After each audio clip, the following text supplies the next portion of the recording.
कहते हैं माँ का प्यार इस दुनिया की सबसे कीमती दौलत है। वो अपने बच्चों के लिए अपनी जान तक कुर्बान कर देती है, मगर जब वही माँ सौतेली बन जाए तो उसका दिल पत्थर से भी कठोर हो सकता है। ये दर्दनाक कहानी है नीरा की, उस मासूम बच्ची की जिसने सिर्फ 1.5 साल की उम्र में अपनी माँ को खो दिया।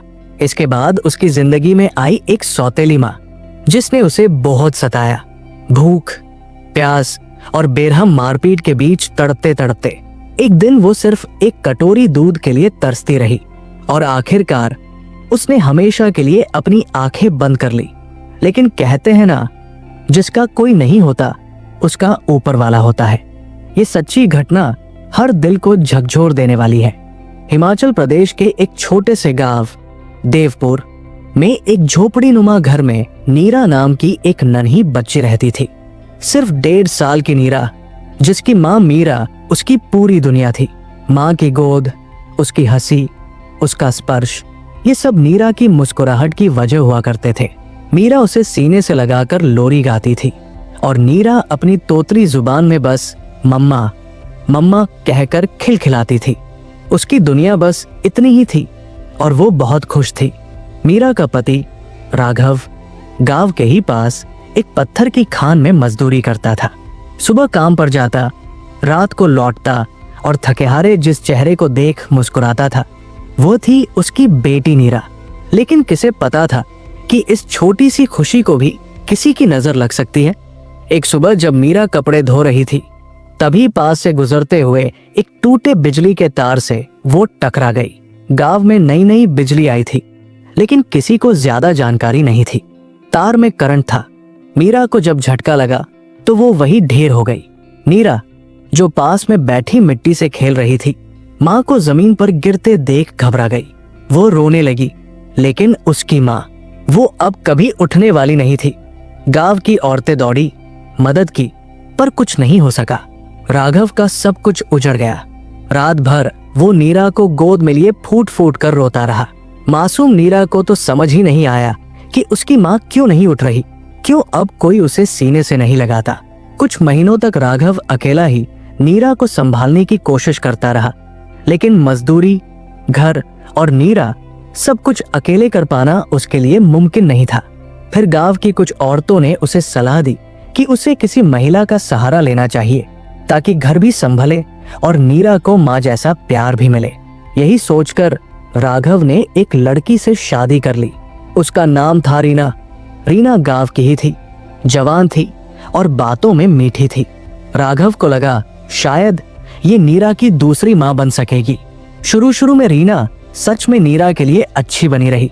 उसे खाना खिलाना, गोदी में खिलाना, सब कुछ करती थी। नीरा भी उसकी साड़ी पकड़कर हंसती, उसके पास बैठने की कोशिश करती। लेकिन धीरे धीरे रीना का असली चेहरा सामने आने लगा। अब वो नीरा की शरारतों पर मुस्कुराती नहीं, गुस्से से घूरती।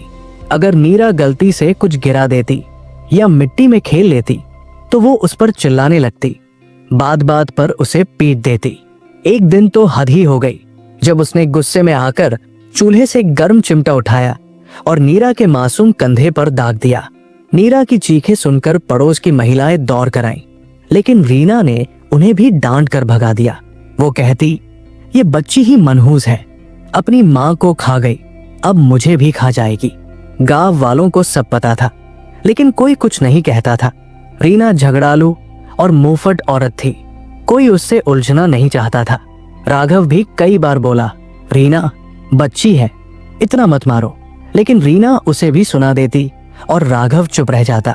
सर्दियों की रातों में जब सब अपने बिस्तर में आराम से सोते, तब नीरा को जगह नहीं मिलती। वो रीना के पास जाकर चुपचाप लेटना चाहती, लेकिन वो उसे धक्का देकर भगा देती। कहती, जा कहीं और सो, यह बिस्तर गंदा कर देगी। नीरा रोती, सिसकती और किसी कोने में जाकर लेट जाती, जहां ठंड से उसके दांत कटकटाते रहते। नीरा अब 5 साल की हो चुकी थी। उसकी आंखों में एक अजीब सा सूनापन था, एक डर जो उसकी मासूमियत को ढक चुका था। वो गांव की गलियों में अकेली भटकती रहती, बाकी बच्चों के साथ खेलती तो थी, लेकिन उनकी तरह कभी खुलकर हंस नहीं पाती। उसकी हंसी मानो कहीं खो चुकी थी। गांव के कुछ बच्चे उसे ताने मारते, अरे नीरा तेरी माँ तो तुझे मारती है ना, तेरे बदन पर तो हर रोज नए निशान दिखते हैं। नीरा कुछ नहीं कहती, बस अपनी नजरें जमीन पर गड़ा देती और वहां से धीरे धीरे चली जाती। इसी बीच 1 साल बाद राघव के छोटे भाई विशाल की शादी तय हुई। लड़की का नाम था रानी, एक पढ़ी लिखी, प्यारी और गहरी समझ रखने वाली लड़की जो पास के ही गांव रामपुर से थी। शादी के कुछ दिन पहले रानी की विदाई हुई और वो इस घर की नई बहू बनकर आई। घर में रौनक थी, हर तरफ चहल पहल, रिश्तेदारों की आवाजें, बच्चों के दौड़ भाग, नई मिठाइयों की खुशबू। और इन सब के बीच एक कोना था जहां नीरा चुपचाप बैठी थी। बच्चे रानी के कमरे में घुस जाते, रानी हंसती खिलाती, लेकिन नीरा वो सबसे पीछे खड़ी रहती, दूर से देखती पर पास नहीं आती। वो ना कोई मिठाई मांगती, ना कोई सवाल करती, बस एक सूनी आंखों से देखती रहती। रानी ने उसे देखा। अरे ये कौन बच्ची है जो सबसे अलग खड़ी है, उसने पूछा। तभी विशाल की भाभी नीना बोली, ये राघव भैया की बेटी है। नीरा इसकी माँ नहीं रही और इसकी सौतेली माँ इसे बहुत मारती है। बेचारी बच्ची है बिन माँ के। रानी का दिल भर आया। वो फौरन उठी और नीरा के पास गई। आ बेटी, तू क्यों दूर खड़ी है, इधर आ, मुझसे डर मत। नीरा कुछ नहीं बोली, बस धीरे धीरे रानी के पास आई। उसकी आंखों में झिझक थी, जैसे पूछ रही हो, क्या तुम भी मारोगी? लेकिन रानी ने उसे गोद में उठाया, उसके बालों को सहलाया, उसके फटे कपड़ों को ठीक किया और उसका नाम पूछा। नीरा, उसने धीरे से कहा। रानी ने उसे गले से लगा लिया। नीरा, आज से तू मेरी बेटी है, चल मिठाई खा और फिर मैं तुझे कहानी सुनाऊंगी। उस दिन पहली बार नीरा को किसी औरत की गोद में सुकून मिला, सच्चे मायनों में माँ की गोद जैसा। रानी उसे प्यार से बुलाती, रोज नहलाती, साफ कपड़े पहनाती और अपने बगल में सुलाती। उसने अपनी हर चीज नीरा से बांटी, प्यार, खाना, समय और वो ममता जो शायद उसके भीतर जन्म लेने का इंतजार कर रही थी। धीरे धीरे नीरा खुलने लगी। वो रानी के कमरे में आकर बैठती, रानी के हाथ से रोटी खाती और कई बार उसे मम्मा कहकर पुकारती। रानी ने जब पहली बार सुना, मम्मा मैं आज तेरे पास ही सोऊंगी, तो उसकी आंखें भर आई। उसने नीरा को सीने से लगाया और बोली, तू जहां भी सोए बेटी, वो जगह ममता से भर जाएगी। पर ये सब कुछ हमेशा एक जैसा नहीं रहता, क्योंकि रानी नई दुल्हन थी और गांव में हर किसी की निगाहें उस पर टिकी थी। कुछ लोग उसकी अच्छाई को सराहते तो कुछ ताना मारते, बहू है या देवी जो इस बच्ची को गोद में लेकर घूमती रहती है। रीना को ये सब बहुत खटकने लगा। मेरे घर में ये नई बहू अब राज करेगी, अब ये मेरी बेटी भी छीन लेगी। उसने रानी पर ताना कसना शुरू कर दिया, लेकिन रानी चुप रही। वो जानती थी अगर उसने एक बच्ची की जिंदगी बचा ली तो दुनिया की 1000 बातें भी कम पड़ जाएंगी। एक दिन जब राघव काम पर गया हुआ था, रानी को पता चला कि नीरा 2 दिन से उसे मिलने नहीं आई। उसे कुछ अजीब लगा, वो घबरा गई। उसे डर सताने लगा कि कहीं फिर कुछ तो नहीं हुआ। वो मन ही मन भगवान से दुआ करने लगी, हे प्रभु बस नीरा को ठीक रखना। तभी पड़ोस की एक औरत आकर बोली, बहू तुम्हारी बेटी नीरा, रीना ने उसे बहुत मारा है, 2 दिन से खाना भी नहीं दिया, चुपचाप पड़ी है, बुखार में जल रही है। रानी का दिल कांप उठा। रानी दौड़ती हुई उस पुराने कमरे की ओर गई जहां रीना अक्सर नीरा को बंद करके रखती थी। दरवाजा अंदर से बंद नहीं था, बस एक भारी पत्थर रखा हुआ था, जैसे किसी कैदी को कैद करने के लिए। उसने पत्थर हटाया और दरवाजा धीरे से खोला। सामने की तस्वीर ने जैसे रानी की सांसें रोक दी। नीरा जमीन पर लेटी थी, शरीर पर कपड़े गंदे और फटे हुए, माथा तप रहा था, होंठ सूखे और आंखें वो बस एक छत को निहार रही थी, जैसे जिंदगी से सारी उम्मीदें खत्म हो गई हों। रानी वही जमीन पर बैठ गई, उसे गोद में उठाया और फूट फूट कर रोने लगी, हे भगवान ये बच्ची तो तुझसे भी नहीं कहती होगी कि क्यों इतनी सजा दी है। उसी वक्त गांव की सबसे बुजुर्ग महिला, जिसे सब दादी अम्मा कहते थे, लाठी टेकती हुई वहां पहुंची। किसी औरत ने जाकर उन्हें खबर दी थी। उन्होंने नीरा को देखा और कांपते स्वर में कहा, मैंने पहले ही कहा था इस बच्ची को उस औरत के पास मत छोड़ो, अब देखो क्या कर डाला है। रीना वही खड़ी थी और जैसे ही सबकी नजरें उस पर गईं, वो चिल्ला उठी, ये मेरा घर है, मैं जो चाहूं करूंगी, तुम लोग बीच में क्यों आते हो? लेकिन अब गांव चुप नहीं था। बुजुर्गों ने कहा, बस बहुत हुआ, अब इस बच्ची के साथ और नहीं। ठीक उसी वक्त राघव भी वापस आ गया। वो जैसे ही घर पहुंचा और रानी से नीरा की हालत के बारे में सुना तो सीधा कमरे में आया। नीरा को देखा तो खुद को रोक नहीं पाया। गुस्से में कांपते हुए उसने रीना से कहा, तू औरत नहीं, राक्षसी है, तूने मेरी बेटी को क्या बना दिया? वो नीरा को उठाकर सीधे गांव के अस्पताल ले गया। डॉक्टरों ने कहा, इस बच्ची को अगर और कुछ दिन ऐसे ही छोड़ दिया जाता तो शायद ये जिंदा नहीं बचती। राघव अस्पताल में बैठा रोता रहा और रानी वही बगल में नीरा का सिर सहलाते हुए भगवान से प्रार्थना करती रही। इस हादसे के बाद गांव वालों ने रीना के खिलाफ पंचायत बुलाने की मांग की, लेकिन राघव चुप रहा। क्यों? क्योंकि उसे रीना की नहीं, इस समाज की भी जरूरत थी, जो अक्सर आदमी को मजबूर कर देता है कि वो गलत को भी चुपचाप सह ले। पर रानी अब खामोश नहीं रहने वाली थी। वो नीरा को लेकर अपने पास ले आई।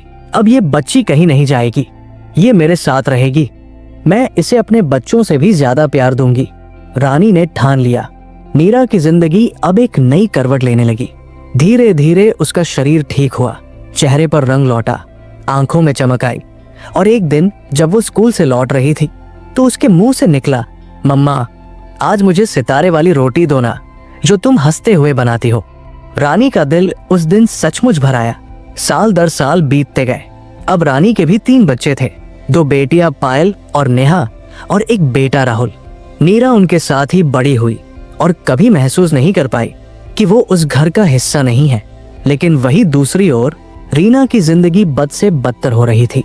उसे भी 3 बच्चे हुए, विक्की, शीला और रानी, पर ना किसी ने उसे रानी जैसा प्यार दिया, ना रानी जैसा सम्मान मिला। विक्की शराबी निकला, लड़कियों से झगड़ा करता और शीला अपनी माँ पर ही चिल्लाती थी। रीना अब बूढ़ी हो चली थी, लेकिन उसके चेहरे पर सिर्फ पछतावे की लकीरें थी। उसकी दुनिया, जो एक वक्त में नीरा को धक्का देकर बनाना चाहती थी, अब खुद उसे धकेल रही थी। और उस वक्त नीरा कर रही थी वही काम जो एक बेटी करती है, दिन रात मेहनत, मुंबई में नौकरी और हर महीने पैसे भेजना रानी के लिए, उस माँ के लिए जिसने उसे छाव दी थी। सालों की मेहनत के बाद नीरा अब 23 साल की हो चुकी थी। वो मुंबई की एक बड़ी कपड़ों की दुकान में सेल्स मैनेजर बन गई थी। सुबह से लेकर देर रात तक काम करती, लेकिन जब भी थकती तो सिर्फ एक चेहरा उसकी आंखों के सामने आता, रानी माँ का चेहरा। हर महीने वो अपनी तनख्वाह का बड़ा हिस्सा घर भेजती ताकि रानी के बच्चे पढ़ लिख सकें, और वो माँ जो भूखी रहकर भी उसे रोटी खिलाती थी, अब कभी किसी चीज की कमी ना झेले। वही दूसरी ओर रीना की दुनिया दिन ब दिन अंधेरे में डूबती जा रही थी। उसके 3 बच्चे, जिनके लिए उसने नीरा को ठुकराया था, अब उसे ही ताने मारते, तेरे कारण ही हमारी जिंदगी बर्बाद हुई। कभी किसी को प्यार करना सीखा होता तो आज कोई हमारा होता। रीना अकेली पड़ गई थी।